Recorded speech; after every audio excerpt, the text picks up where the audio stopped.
الحمد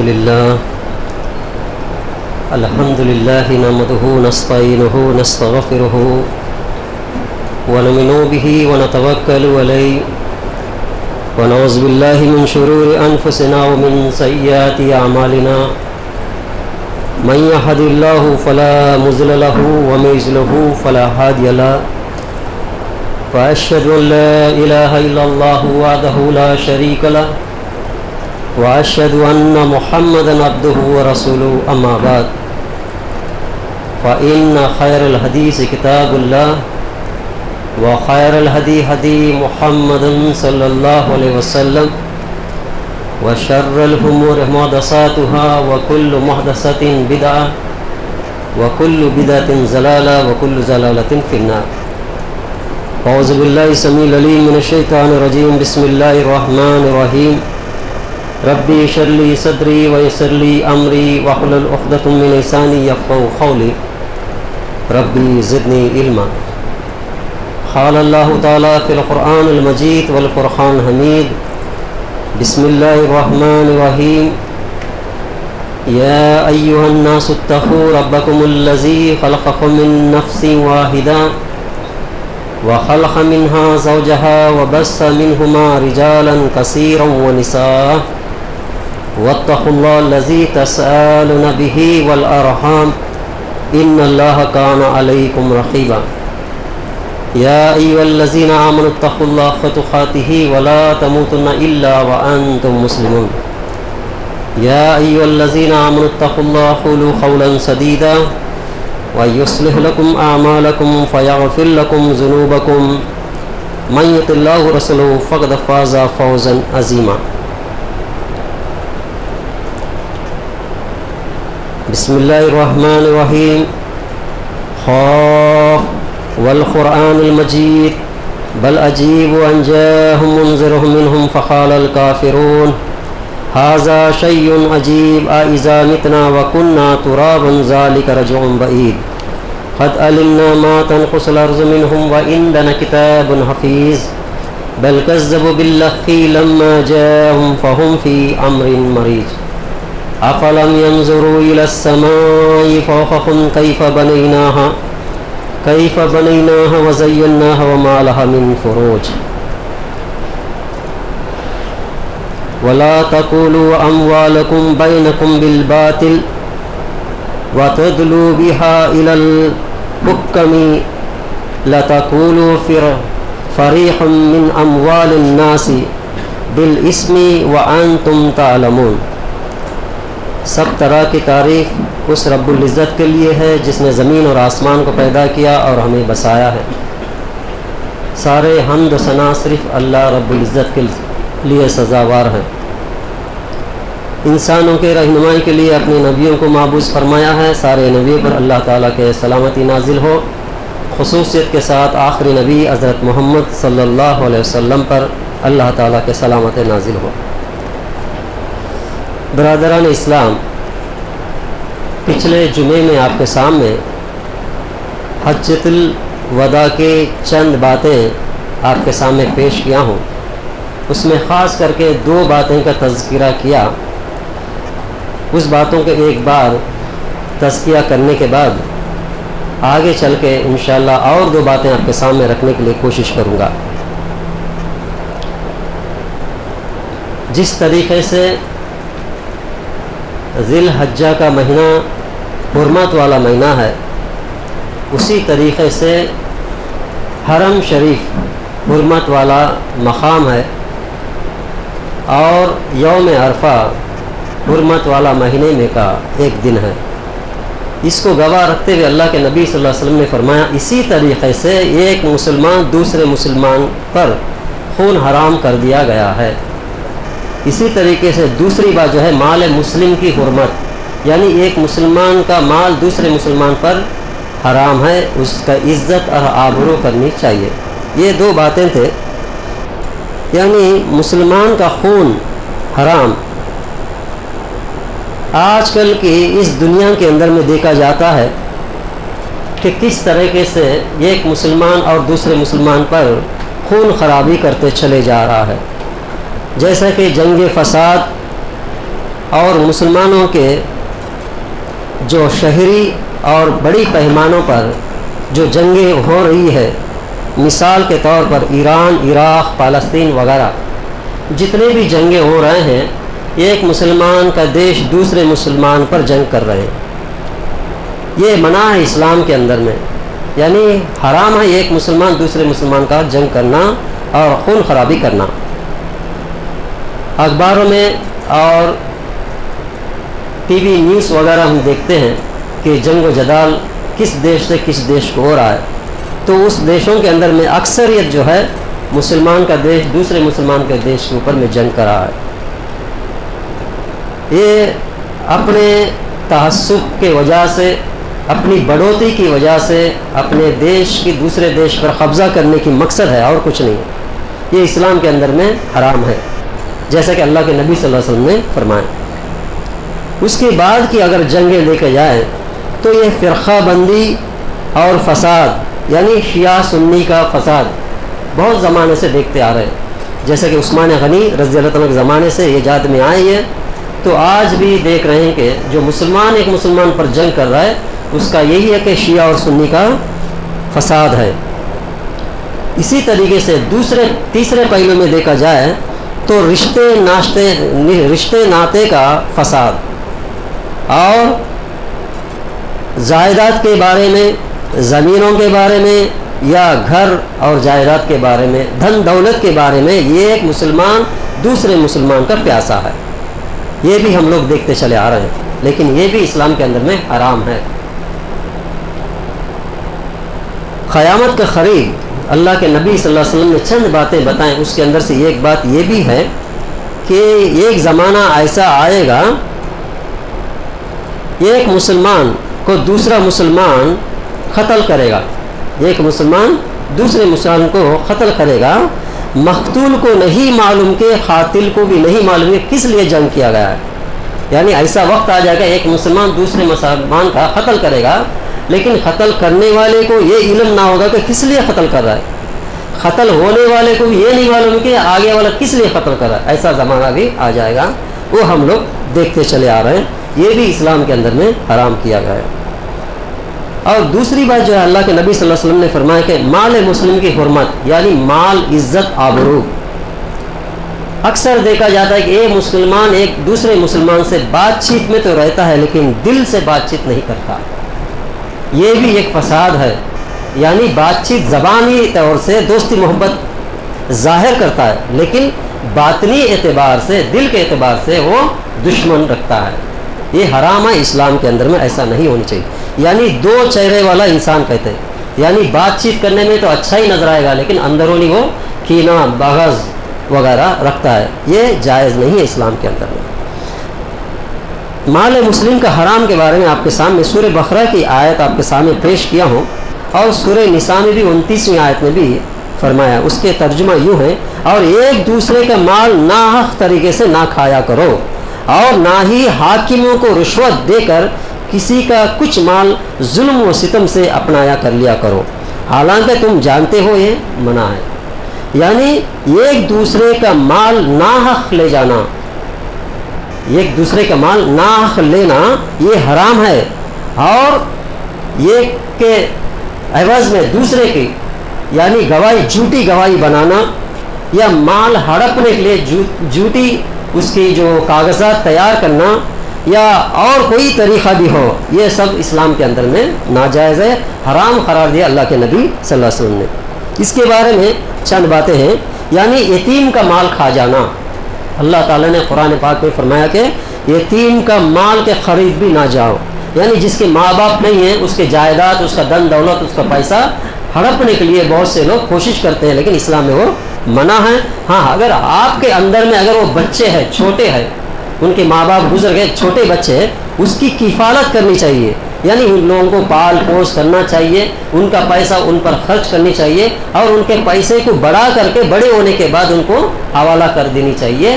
ایسے لوگوں کے اللہ کے نبی صلی اللہ علیہ وسلم نے فرمایا کہ جو یتیم کے اوپر میں ہاتھ رکھے گا، ہاتھ رکھنے کا مطلب یہ کہ پال پوس کرے گا، جو انسان یتیم کے سر پر ہاتھ رکھے گا وہ اور میں اس طریقے سے یعنی دو انگلیوں کو بتا کر کہیں گے جنت میں ہوں گے۔ یعنی اس کا مطلب یہ ہے کہ یتیم جو بھی رہتے بچے لوگ، ان کا پال پوس کرنا، ان کو بڑا کرنا، تعلیم دینا، ان کو اچھا کام نوکری وغیرہ لگانا، یا تو شادی وغیرہ کرنا، جب بڑے کرنے کے بعد ان کا جو دھن دولت ہے اس کو دے دینا، ایسا کام کوئی ایک آدمی ذمہ داری سے کرتا ہے تو ایسے شخص کے لیے بشارت ہے کہ اللہ کے نبی صلی اللہ علیہ وسلم فرمائے کہ میں اور وہ شخص جنت میں ایسے رہیں گے۔ تو دیکھیں کتنا بڑا مقام ہے، امام الانبیاء کے ساتھ جنت میں رہنا یہ کوئی معمولی مقام نہیں ہے۔ اسی لیے جو بھی ہمارے خاندان کے اندر، ہمارے اڑوس پڑوس میں جو بھی یتیم مل جائے تو فوراً اس کو آپ لے لیجئے اور اس کا بڑا کیجئے، اس کو پوسٹ کیجئے، اس کو اچھا دینی تعلیم دیجئے، بڑے ہونے کے بعد ان کا مال ان کو حوالہ کر دیجئے۔ انشاءاللہ ضرور اللہ کے نبی صلی اللہ علیہ وسلم کا بات جو ہے جھوٹا نہیں ہو سکتا، یہ سچا ہے۔ کم سے کم یہ کام کے لیے ہم لوگ دیکھنی چاہیے، کوشش کرنی چاہیے کہ ہمیں کہاں موقع اللہ تعالیٰ دیتا ہے۔ تو میرے دوستو یہ بڑی بڑی ذمہ داری کا کام ہے اور اس کا اجر بھی بہت بڑا ہوگا۔ یعنی یتیم کا مال کبھی بھی کھانے کے لیے کوشش نہیں کرنی چاہیے، بہت بڑا جرم ہے، یہ بھی حرام ہے۔ اور بیوہ، لاچار، غریب کا مال بھی بہت سے لوگ ہڑپ دیتے ہیں۔ بیوہ ہے، مرد نہیں، ایسے عورتوں کے کچھ مال وغیرہ رہتا، ان کے جو خاندان کے لوگ رہتے ہیں وہ عورت کو ایسے ہی کچھ نہ کچھ تھوڑا بہت پیسہ دے کر کے بیچ دیتے ہیں، اصلی مال جو ہے یہ لوگ ہڑپ دیتے ہیں۔ ایسا بھی کرنا اسلام کے اندر نہیں ہے۔ ان کا جو حق ہے، اس کا جو حق ہے اس کو دے دینی چاہیے، اگر وہ چاہے تو دوسری شادی کیوں نہ کرے، لیکن اس کا جو حق ہوتا ہے وہ حق ہی ہوتا ہے، اس کو دے دینا ضروری ہے۔ کیونکہ جو مر جاتا ہے اس کے بھائی لوگ جو ہوتے ہیں وہ لوگ زیادہ مال ہڑپ دیتے ہیں، ایسا نہیں کرنی چاہیے۔ یا اولاد اگر مر گیا، اگر بہو اکیلی ہو گئی تو ساس سسر کا ذمہ داری ہے کہ اس کو پورا دے دینی چاہیے، وہاں پر نافرمانی نہیں کرنی چاہیے، یہ بیوہ کا حق ہوتا ہے۔ اسی طریقے سے لاچار، کوئی آگے پیچھے کسی کا نہیں رہتا، ایسے لوگ کچھ لوگ لاچار رہتے ہیں، اس کا مال بھی ہڑپنا بہت بڑا جرم ہے۔ ایسے غریب کا مال بھی ہڑپنا بہت بڑا کبیرہ گناہوں میں سے ہے۔ میرے بزرگ اور عزیز دوستو اس باتوں پر غور کیجیے۔ اس کے اندر میں یعنی دوسروں کا مال ہڑپنا، یعنی مال مسلم کا حرام قرار دیا، اس کے اندر دوسری کیٹیگری میں جو آتا ہے وہ دھن دولت، پیسے والے کے پاس میں دھن دولت ہڑپ دینا، یعنی دھن دولت والا ہے، پیسہ والا ہے، لیکن وہ بھی دوسرے پیسے والے کو ہڑپنے کے لیے کوشش کرتا ہے۔ اس کے لیے مثال جو ہم لوگوں کو نظر میں آتا ہے کہ شادی بیاہ کے بارے میں زیادہ آتا ہے کہ لڑکے لوگ یہ دیکھتے ہیں کہ لڑکی اکیلی ہے یا اس کے جائیداد ہے یا اس کے ماں باپ کون سے پوزیشن میں، یہ دیکھتے ہیں، اور لڑکی والے بھی یہ دیکھتے ہیں کہ لڑکا اچھا سیٹلمنٹ ہے، دھن دولت ہے، خاص گھر ہے یا نہیں ہے، یعنی دونوں دھن دولت والے ہیں، دونوں پیسہ ہڑپنے کے لیے کوشش کرتے ہیں۔ یہ بھی اسلام کے اندر میں جائز نہیں ہے۔ یہ اکثر لوگوں میں دیکھا جاتا ہے شادی بیاہ کے وقت، یعنی کٹنم وغیرہ، دہیج وغیرہ، یہ جو ہے یہ بہت بڑی بیماری سمجھو۔ یہ جو بیماری ہے ایڈس کے بیماری سے بہت خطرناک بیماری ہے، اس کے وجہ سے اسلامی معاشرہ بگڑنے کی وجہ یہ بھی ہے، یعنی لڑکیاں بغیر شادی شدہ رہتے ہوئے رہ جانے کا وجہ، جو پیسہ ہے وہ پیسہ دے کر کے وہ شادی بیاہ میں چلے جاتا ہے، جو غریب ہے وہ بچیوں کا، لڑکیوں کا شادی نہیں ہوتا ہے۔ جتنے لڑکیاں رہ گئے، غور کیجئے اس بات پر، جتنے لڑکیاں رہ گئے کٹنم نہیں دینے کی وجہ سے، اس لڑکیوں کا جو وبال ہے پورا جو پیسے کے ذریعے سے جو نے نکاح کیا ہے اس کے سر پر رہ گئے۔ اس کو یاد رکھیے، قیامت کے دن سوال کیا جائے گا۔ جتنے لوگ دھن دولت کے اعتبار سے نکاح کر رہے ہیں شادی میں کٹنم وغیرہ لے کر کے، جن لوگوں نے کٹنم نہیں دینے کی وجہ سے رک گئے، ان کی پوری ذمہ داری ان کے سر کے اوپر میں آئے گا، اس میں کوئی شک و شبہ نہیں ہے۔ غور کیجئے، اس جو فتنے فساد کو دور کرنے کا کوشش کیجئے، نوجوانوں کا خاص کر کے اس پر توجہ دیجئے۔ اور ایک بات بھی میں آپ لوگوں کے سامنے رکھ دینا چاہتا ہوں کہ اللہ کے نبی صلی اللہ علیہ وسلم نے فرمایا تمہارا جو دھن دولت ہے وہ اپنے اولاد ہے۔ اپنے اولاد جو ہے اللہ کا دیا ہوا ہے کہ امانت ہے، اگر اس کو اچھی طرح سے پال پوس کرو گے تو تم مرنے کے بعد میں بھی وہ تمہیں کام آ جائیں گے۔ انسان کو مرنے کے بعد میں ثواب جاریہ کے اندر میں جو آتا ہے، ماں باپ کے لیے جو اولاد جو دعا کرتے وہ ماں باپ کو پہنچے گا، ماں باپ کے لیے جو اولاد صدقہ خیرات اچھے کام کرتے، نیک صالح اولاد ہوتے جو عمل کرتے، وہ ماں باپ کو کام آئے گا۔ اس کا مطلب یہ ہے کہ ہمارا جو دھن دولت حقیقت میں کیا ہے، ہمارے اولاد ہے، ہمیں مرنے کے بعد میں بھی ہمارے لیے ثواب جاریہ کام آئیں گے۔ ایسے اولاد کو ہم لوگ اپنے ہاتھوں سے دہیج اور کٹنا میں دے کر کے دور کر لیں گے تو قیامت کے دن ہمیں کیا کام آئیں گے، ایک بار غور کیجیے۔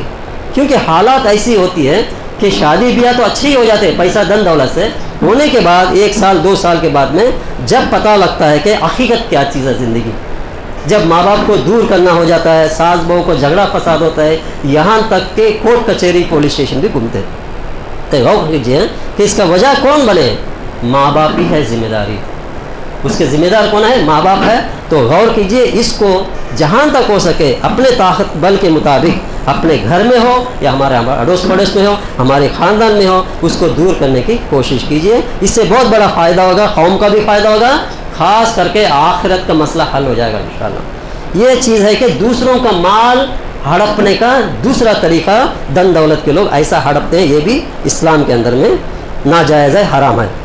اسی طریقے سے رشوت دے کر کے جھوٹی کاغذات بنا لینا، جھوٹی گواہی بنانا، جیسا کہ لائر کے پاس جانا یا پولیس اسٹیشن جانا، پیسہ دے کر کے اپنا کیس جتوانے کے لیے جتنے بھی راستے ہیں، جتنے بھی جو راستے ہیں، پورے اسلام میں حرام ہے. قیامت کے دن اللہ تعالیٰ اس کے بارے میں سوال کرے گا. دنیا میں تو تھوڑا فائدہ اٹھا لے گا، دنیا میں تھوڑا سا فائدہ اٹھا لے گا رشوت وغیرہ دے کر کے وغیرہ، لیکن آخرت میں اس کا بہت بڑا سزا رہے گا. اس سے بھی دور رہنی چاہیے. یعنی ایک مسلمان دوسرے مسلمان کا مال ہڑپنے میں یہ ایک ناجائز طریقہ ہے.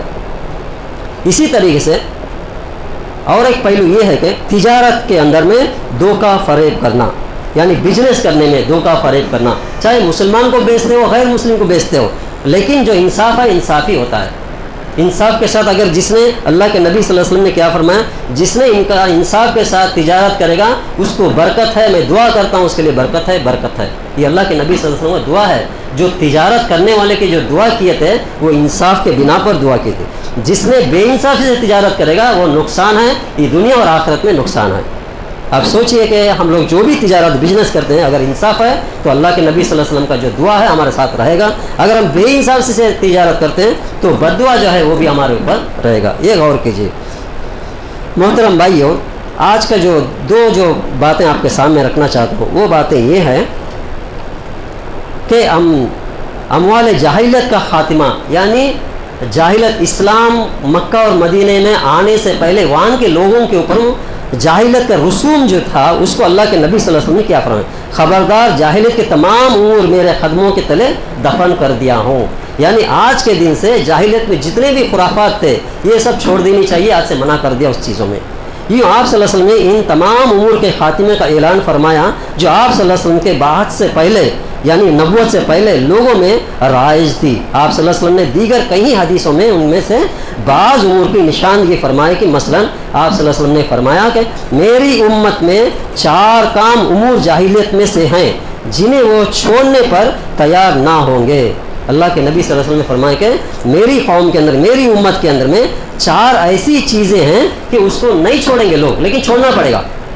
اللہ کے نبی صلی اللہ علیہ وسلم نے فرمایا کہ میری امت میں 4 کام امور جاہلیت میں سے ہیں جنہیں وہ چھوڑنے پر تیار نہ ہوں گے. سب سے پہلے کیا ہے؟ حسب و نسب کی بنیاد پر دوسروں پر فخر کرنا. حسب و نسب یعنی میری خاندان بڑی ہے، ہم شیخ لوگ ہیں، ہم فلاں ہیں فلاں ہیں فلاں ہیں. اس کے بارے میں کیا ہے؟ اللہ کے نبی صلی اللہ علیہ وسلم نے جو فرمایا تو وہ کیا ہے؟ ہم لوگ سید خاندان کے ہیں، ہم شیخ خاندان کے ہیں، ہم پٹھان کے ہیں، ہم مغل کے ہیں وغیرہ وغیرہ. یہ جو عصب نسب جو ہے اللہ کے نبی صلی اللہ علیہ وسلم یہ سب برابر اللہ کے نظر میں کر دیے. یعنی یہ نسب کے اوپر میں فخر گمن کرنا یہ جائز نہیں ہے اسلام کے اندر میں. اور آگے اللہ کے نبی صلی اللہ علیہ وسلم نے فرمایا کہ دوسری چیز ہے کسی کی نسب میں تان اندازی کرنا، یعنی کیش فیلنگ جو بولتے ہیں، یہ اسلام کے اندر میں حرام کر دیا اللہ کے نبی صلی اللہ علیہ وسلم. پرانے زمانے میں تھا وہ تو اس کو اللہ کے نبی صلی اللہ علیہ وسلم کیا کریں کہ اس کو میں نے میرے قدموں کے تلے اس کو رون دیتا ہوں. آج کے دن سے اس کا کوئی ویلیو نہیں ہے. اللہ کے نزدیک وہی بہتر ہے کہ جو تقوی اور پرہیزگاری اختیار کرے، وہی بہتر ہوگا. تو یہ جو نیچ خاندان والا، یہ جو بڑے خاندان والے وغیرہ جو بھی یہ ذہن ہے اس کو چھوڑ دینی چاہیے. اسی طریقے سے تیسری بات جو ہے اللہ کے نبی صلی اللہ علیہ وسلم فرمائے کہ یعنی یہ لوگ نہیں چھوڑیں گے لیکن چھوڑنا پڑے گا. کیا ہے؟ عصب و نسب کے بنیاد پر فخر کرنا پہلی چیز. دوسری کیا ہے؟ نسب پر تان اندازی کرنا، یعنی چھوٹے بڑے بتانا. یہ 2 چیزیں. تیسری جو ہے ستاروں کے ذریعے سے بارش کو طلب کرنا، یعنی ستاروں کے ذریعے سے بارش کی طلب کرنا. بہت سے لوگ بولتے ہیں آج فلانا امواس ہے، نہیں تو فلانا ہے فلانا ہے، آج بارش گرے گا، نہیں تو فلانا تارا فلانا جگہ جانے سے فلانا علاقے میں بارش گرے گا، یا فلانا تارے کی وجہ سے فلانا جو پیدائش کا دن ہے اس کے لیے فائدہ ہوگا، فلانے والے کے نقصان ہوگا. یہ بھی شرک کے اندر میں ایک حصہ ہے. یہ بھی اسلام میں جائز نہیں ہے. جیسا کہ اللہ کے نبی صلی اللہ علیہ وسلم نے ایک موقع پر فرمایا کہ فجر نماز ہو گیا، فجر نماز ہونے کے بعد میں اللہ کے نبی صلی اللہ علیہ وسلم لوگوں کی طرف مخاطب فرمایا اور کہا کہ آج رات کچھ لوگ ایمان والے بن گئے اور کچھ لوگ کفر والے بن گئے. یعنی فجر نماز کے بعد میں اللہ کے نبی صلی اللہ علیہ وسلم لوگوں کو مخاطب کر کے فرما رہے ہیں کہ آج رات کچھ لوگ ایمان والے بن گئے، کچھ لوگ کفر یعنی ایمان سے باہر ہو گئے کچھ لوگ. تو اللہ کے نبی صلی اللہ علیہ وسلم یہ کیسے ہوگا؟ سوال کے صحابہ کرام یہ کیسے ہے؟ تو اللہ کے نبی صلی اللہ علیہ وسلم نے فرمایا کہ آج رات جو بارش گرا ہے اس بارش کی وجہ سے کچھ لوگ مسلمان ہو گئے، کچھ لوگ کافر ہو گئے. وجہ یہ ہے کہ جس نے کہا کہ اللہ کے طرف سے بارش گرا وہ مومن ہے، وہ مسلمان ہے. جس نے کہا کہ فلاں ستارے کی وجہ سے بارش گرا وہ کفر کیا، انہیں کافر ہو گیا. یعنی اتنی چھوٹی سی بات ہے یہ، لیکن اس چھوٹی سی بات کی وجہ سے ایمان اور کفر میں درمیان میں فرق کیا اللہ کے نبی صلی اللہ علیہ وسلم. ہم لوگ اکثر لوگ کہہ دیتے ہیں کہ آج فلانا رد نکلا اس کے لیے بارش ہوا، یا تو فلانا یہ ہوا اس کی وجہ سے بارش ہوا وغیرہ جو کہتے ہیں، یہ پورا اسلام کے اندر میں حرام ہے. ایسا نہیں کرنی چاہیے، نہیں بولنی چاہیے، زبان سے بھی نہیں نکالنی چاہیے. اسی لیے اللہ کے نبی صلی اللہ علیہ وسلم نے اس حدیث میں فرما دیا کہ کچھ لوگ مومن ہو گئے، کچھ لوگ کافر ہو گئے. ایسا بھی نہیں کرنی چاہیے. یعنی ستاروں کے اوپر میں ایمان رکھتے ہوئے کسی کا فیصلہ کرنا حرام ہے. اسی طریقے سے چوتھی چیز جو ہے اللہ کے نبی صلی اللہ علیہ وسلم نے فرمایا کہ اور میت پر ماتم کرنا، یعنی چلا چٹی وغیرہ جو بھی کرتے ہیں اس کے بارے میں اللہ کے نبی صلی اللہ علیہ وسلم بولے کہ یہ 4 چیزیں ایسے ہیں کہ میری قوم کے لوگ نہیں چھوڑیں گے، لیکن چھوڑنا پڑے گا. چھوڑنے سے ہی وہ مکمل ایمان میں ہوں گے. اس میں پہلی چیز کیا ہے؟ حسب نسب بنیاد پر فخر کرنا. دوسری چیز جو ہے حسب پر اندازی کے اوپر میں کم بیسی کرنا. تیسرا جو ہے ستاروں کے ذریعے سے بارش کو طلب کرنا. چوتھی چیز ہے جو گزر جاتے مر جاتے ان کے نام پر جو رونا، کپڑے پھاڑنا، گریبان پھاڑنا اور وہ میت کے اوپر میں قسم قسم کے خرافات پیدا کرنا، یہ سب چیزیں میری قوم میں آ جائیں گے، لیکن اس کو چھوڑنا پڑے گا. مثال کے طور پہ جو گزر جاتے ہیں ان کے بارے میں اللہ کے نبی صلی اللہ علیہ وسلم نے فرمایا کہ ان کے لیے دعا کرو، مغفرت کے لیے دعا کرو. جو قبرستان جاؤ یا گھر میں جاؤ یا نماز کے بعد کبھی بھی آپ ہر دم ہر نماز کے بعد میں کبھی بھی آپ ان کے لیے مغفرت کے لیے دعا کرنی چاہیے، یہ جائز ہے. لیکن اس کو سہارا لے کر کے کچھ لوگ 3 دن کے بعد جانا، پھول چڑھانا وغیرہ، لیپنا وغیرہ جو بھی خرافات کرتے یہ سب منع ہے. ایسے کرنی نہیں چاہیے، کیونکہ اللہ کے نبی صلی اللہ علیہ وسلم کے اپنی زوجیات کا بھی انتقال ہوا نہیں کیے، اپنی لڑکی کا بھی انتقال ہوا نہیں کیے. ایسے بہت سے دلیلیں ہیں آپ کے لیے. تو یہ جو 3 دن 9 دن 40 دن یہ کیا بولتے ہیں چلا چٹی پنڈا کوڑ وغیرہ تیلگو میں جو ہوتا ہے، ایسے ہی مسلمان کے اندر بھی آ گئی ہے. یہ سب کرتے پورا اسلام کے اندر میں جائز نہیں ہے، یہ منع ہے. یہ چوتھی چیز ہے. یعنی یہ 4 چیزیں میری امت میں رہ جائے گی، پرانے زمانے کے ہیں رہ جائے گی، اس کو چھوڑنا پڑے گا، لیکن اکثر لوگ اس کو نہیں چھوڑیں گے. تو اس باتوں پر غور کیجئے. ہمیں اب نظر آ رہا ہے لوگوں کے اندر میں وہی اسلام سمجھ رہے ہیں، جو نہیں کرتا اس کو کہتے ہیں یہ وہابی ہے، یہ نہیں کرے گا، وہ نہیں کرے گا وغیرہ وغیرہ. لیکن اللہ کے نبی صلی اللہ علیہ وسلم نے جو کہا اس کے اوپر میں ہم استقامت رہنے چاہیے. لوگ جتنے بھی کہنے دو، اللہ اور نبی ہم سے ناراض نہیں ہونے چاہیے. یہ مد نظر رکھے. ہم نے کلمہ پڑھا لا الہ الا اللہ محمد رسول اللہ، اگر اللہ ہمارا ناراض نہیں ہوگا، اللہ کے نبی صلی اللہ علیہ وسلم ناراض ہے، تو دنیا والے سب ناراض ہونے سے کوئی فرق نہیں پڑتا. یہ ایمان کا تقاضا ہے.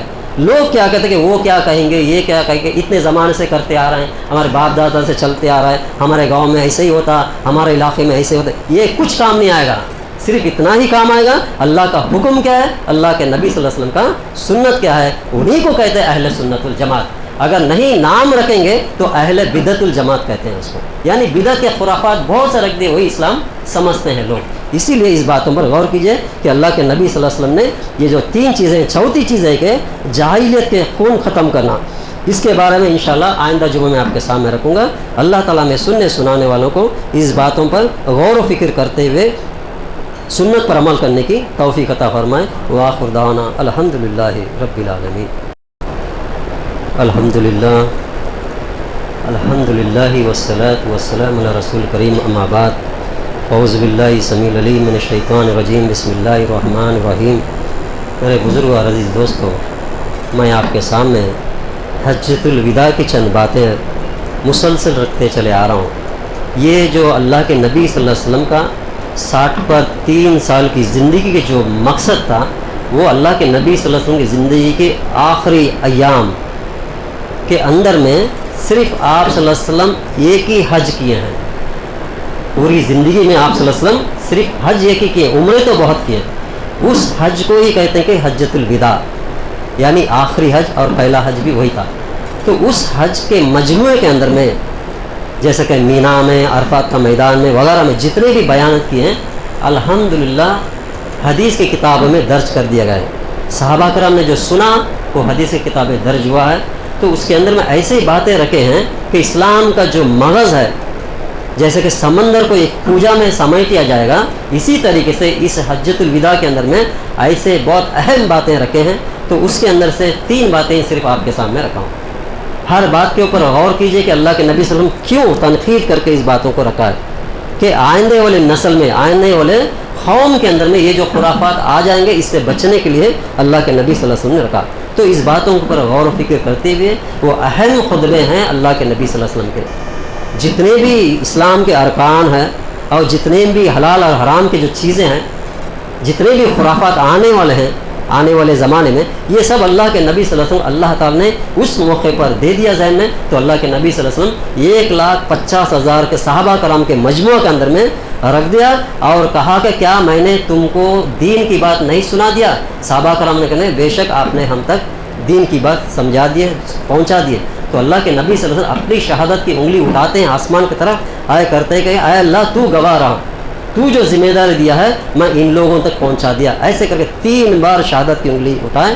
تو اس کا مقصد ہے کہ اللہ کے نبی صلی اللہ علیہ وسلم نے شریعت کا جو مغز تھا اس موقع پر لوگوں کے اندر میں حجۃ الوداع میں رکھ دیا۔ تو اس لیے اہم خطبے ہیں، اس کے اوپر غور و فکر کیجئے، کیا کیا کام کرنا ہے، کیا کیا نہیں کرنی ہے، وضاحت کے ساتھ اللہ کے نبی صلی اللہ علیہ وسلم فرما دیا۔ تو ہم لوگوں سب کو اچھا موقع ہے کہ انشاءاللہ اس کو جاری رکھوں گا میں، کہ حجۃ الوداع کے جتنے بھی خطبے ہیں اس کو ایک ایک کر کے آپ کے سامنے رکھوں گا انشاءاللہ۔ اللہ تعالیٰ سننے اور سنانے والوں کو اس باتوں پر غور و فکر کرتے ہوئے اور عمل کرنے کی توفیق عطا فرمائے۔ ان اللہ ملائکۃ صلی النبی یا ایھا الذین آمنوا صلوا علیہ وسلم تسلیما۔ اللہم صلی علی محمد وعلی آل محمد کما صلیت علی ابراہیم وعلی آل ابراہیم انک حمید مجید۔ اللہم بارک علی محمد وعلی آل محمد کما بارکت علی ابراہیم وعلی آل ابراہیم انک حمید مجید۔